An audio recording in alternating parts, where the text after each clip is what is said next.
लड़ाई है। हमने नाइंसाफियों का सामना किया, हमने पुलिस की गोलियों का सामना किया, जेलों को हमको डालकर हमको भर दिया गया, स्कूल से हमको महरूम कर दिया गया, अस्पताल और तिबी इमदाद से हमको महरूम कर दिया गया, दहशतगर्दी का इल्जाम हम पर लगा दिया गया, आतंकवादी का इल्जाम हम पर लगा दिया गया, हमसे वोट हासिल भी किए, हमारे घरों को जला दिया गया फसादात में, हमारी खबरों पर समाजवादी पार्टी ने अपना सियासी महल तामीर किया।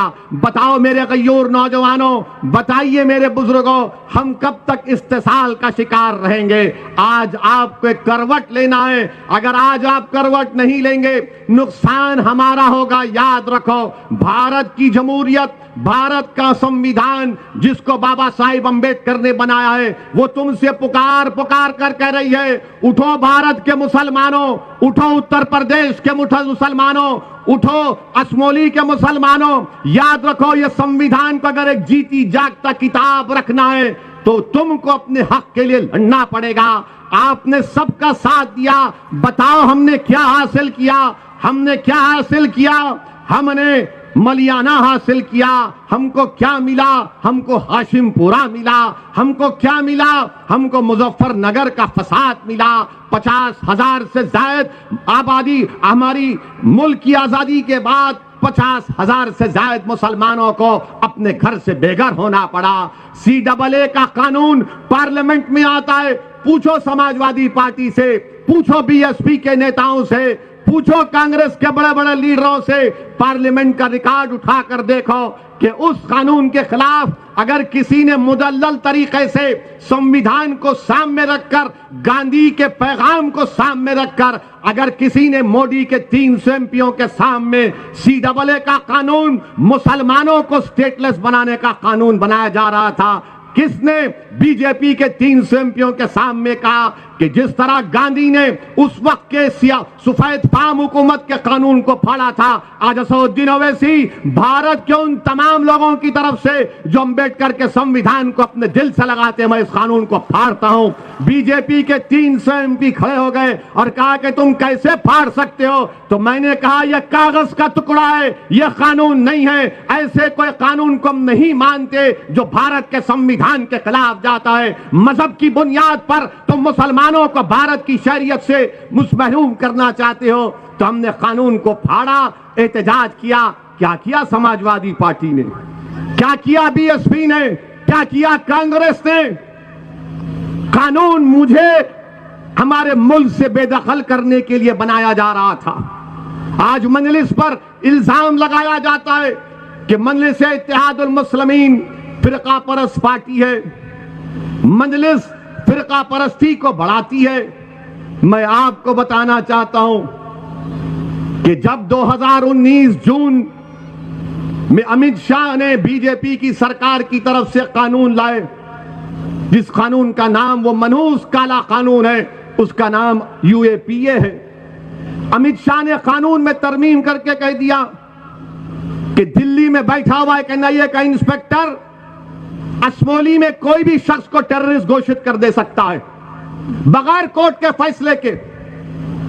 किसने उस कानून की तायीद की? समाजवादी ने तायीद की, कांग्रेस ने तायीद की। बताइए किसने उस कानून के खिलाफ वोट किया? किसने? बीजेपी के 300 MP हैं, मैं जानता था, मैं ये जानता था कि मेरे मुखालिफत में वोट देने के बावजूद भी कानून पास हो जाएगा, मगर मैंने बीजेपी के इस काले कानून के खिलाफ वोट इसलिए दिया ताकि 100 साल के बाद जब तुम में से कोई नौजवान पार्लियामेंट में जाएगा तो वो ये शिकायत तो नहीं करेगा कि उस वक्त जो मुसलमान थे उन्होंने जालिम का साथ दिया, बल्कि मजलूम की आवाज बनकर हक को बुलंद किया। हमने कानून के खिलाफ वोट दिया। ये समाजवादी पार्टी, कांग्रेस पार्टी जो ठेका लेकर बैठे हुए हैं, इनके साथ चले जाओ तो सेकुलर, इनकी गुलामी करो तो सेकुलर, इनके जनसभाओं में दरी बिछाओ मुसलमान तो सेकुलर, इनके मंच पर मुसलमान को ढकेल दो तो सेकुलर, और मुसलमान को दबा दो तो सेकुलर। अरे याद रखो, मुझे तुम्हारे सर्टिफिकेट की जरूरत नहीं, मैं अपनी जूती पर तुम्हारे सर्टिफिकेट को नहीं रखता हूं। भारत का मुसलमान हूं, अव्वल दर्जे का शहरी हूं, मैं किसी से कम नहीं, ना मुझसे कोई बड़ा नहीं, मैं सबके बराबर हूं और सबके बराबर मुझसे सलूक किया जाना चाहिए। यह मजलिस का पैगाम है। मगर जो लोग हमको फिरका परस्त कहते हैं, क्योंकि आपने तायीद की, पार्लियामेंट में आपने तायीद की, कांग्रेस ने राज्यसभा में तायीद की, इस कानून के तहत 120 दिन बगैर किसी के चार्ज के जेल में रखा जा सकता है। आपने तायीद की, आपने मदद की अमित शाह की। और जब यूपी का चुनाव आ रहा, ओवैसी के ऊपर उंगलियां उठाते हैं, ओवैसी को तनकीद करते हैं। बताओ तुम्हारा क्या पोजीशन था उस वक्त? नहीं बताएंगे। क्या बोलेंगे? नहीं, देश के हित में हमने वोट दिया। क्या देश के हित में कि बच्चे जो दिल्ली में CAA का एहतजाज किए, आज भी हमारी बहनें जेलों में, हमारी बेटियां 1-1 साल 12-12 महीने UAPA के कानून में जेल में हैं। क्यों जेल में है? क्योंकि समाजवादी पार्टी और कांग्रेस ने मिलकर अमित शाह के लाए हुए कानून की तायीद की। आप फैसला कर लो, कौन बी टीम है, कौन तुम्हारे वोटों का सौदा कर रहा है, कौन तुम्हारे नौजवानों को जेल में डाल रहा है, कौन मिलकर कानून बनाते हैं। मेरे अजीज दोस्तों और बुजुर्गों, इन बातों को बताने का मकसद यह है कि आप में शऊर जब बेदार हो जाएगा, जब सच्चाई आपके सामने बयान किया जाएगा, तो यकीनन मुझे यकीन है कि अल्लाह उस सच्चाई को आपके दिल में डालेगा। असदुद्दीन ओवैसी की तकरीर से दिल नहीं हिल जाते, बल्कि अल्लाह के हुक्म से दिलों में मोहब्बत पैदा होती है। और मुझे यकीन है कि अल्लाह मोहम्मद मुस्तफ़ा सल्लल्लाहु अलैहि वसल्लम के सदक़े में, कमली वाले के सदक़े में आप तमाम के दिलों में मंजलिस की मोहब्बत को डालेगा, और वह मोहब्बत हमारी वोट और कामयाबी में तब्दील होगी। मेरे अजीज दोस्तों और बुजुर्गों, ट्रिपल तलाक का कानून लाया गया। क्या तकरीर हुई समाजवादी पार्टी की तरफ से? उठाकर पढ़िए अखिलेश यादव की तकरीर को। ट्रिपल तलाक में कानून आया, ट्रिपल तलाक का। वो बात कर रहे हैं, मैंने यूपी में इतनी बड़ी रोड बना दी, कानून बन रहा ट्रिपल तलाक का। बोले कि मैं तो वो रोड बनाया, कानून पे नहीं बात किए।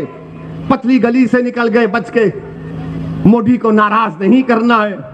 मुझ पर और हमारी जमात पर इल्जाम क्या 2019 के लोकसभा के चुनाव से पहले जनाब मुलायम सिंह यादव साहब ने पार्लियामेंट में खड़े होकर नरेंद्र मोदी को आशीर्वाद दिया और कहा कि तुम दोबारा देश के प्रधानमंत्री बन जाओ। अगर मैं बोलता वो बात, तो ये समाजवादी पार्टी में जो अपना ईमान बेचकर बैठे हुए वो बोलते ओवैसी को खबर की जगह नहीं देंगे हम। मगर मुलायम सिंह यादव ने कहा, मोदी मैं तुमको आशीर्वाद देता हूं, तुम दोबारा प्रधानमंत्री बन जाओ। तो नरेंद्र मोदी खुश होकर नमस्ते कर दिए उनको खड़े होकर।